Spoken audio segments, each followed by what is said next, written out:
আচ্ছা, এই যে দুর্ভোগ ব্যবস্থা, একটু বৃষ্টি হলে বন্যার মতো অবস্থা হয়ে যায়, মানুষ চলাচলের সমস্যা হয়, তো এই ব্যাপারটিকে আপনি কিভাবে দেখছেন? আসলে আমরা সাধারণ মানুষ, সাধারণ জন, পরিশ্রমী এবং খেটে খাওয়া মানুষ, এরা অফিস আদালত চলাচলের জন্য রাস্তাঘাটে যে পরিমাণ পানি জলবদ্ধতা তৈরি হয়, এটা কিন্তু আসলে ভীষণ দুষ্কৃতি।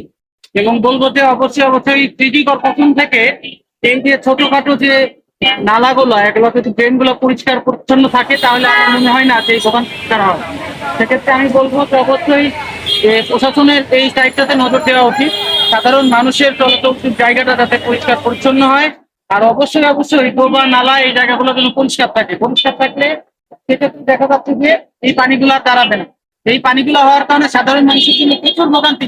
বিশেষ করে মালিবাগ মৌচাক এই এরিয়াটাতে আসলে বেশি পরিমাণে এই ময়লা আবর্জনা এগুলো থাকার কারণে ড্রেন ব্যবস্থাপনা গুলো বন্ধ হয়ে গেছে, যার কারণে একটুখানি বৃষ্টি হলে পরে দেখা যায় যে পরিবেশটা খারাপ হয়ে যায়। সেক্ষেত্রে অবশ্যই উচিত এই মালিবাগ মৌচাক এই এরিয়াটাতে এই ডোবা নালা এই জায়গাগুলোতে বা ড্রেন গুলো পরিষ্কার পরিচ্ছন্ন রাখলে সিটি কর্পোরেশন থেকে আমার মনে হয় না যে এই পরিবেশ তৈরি হয়। ব্যবস্থাপনা গুলো যদি ঠিকভাবে করা হয়, তাহলে হয়তো সাধারণ মানুষের ভোগান্তি গুলো কমে যাচ্ছে। ঢাকা উত্তর সিটি কর্পোরেশনের মেয়রকে কি বলতে চান? আমি আসলে উত্তর সিটি কর্পোরেশনের মেয়র সাহেবকে শ্রদ্ধা রেখে বলতে চাই যে উনি যেন অবশ্যই অবশ্যই বিশেষ করে মালিবাগ মৌচাক এই এরিয়াটার প্রতি যেন অবশ্যই অবশ্যই একটু বেশি নজর দেয়। নজর দিলে আমার মনে হয় যে জলাবদ্ধতা গুলো অবশ্যই খুব অল্প সময়ে নিরসন হওয়ার ব্যবস্থা হবে।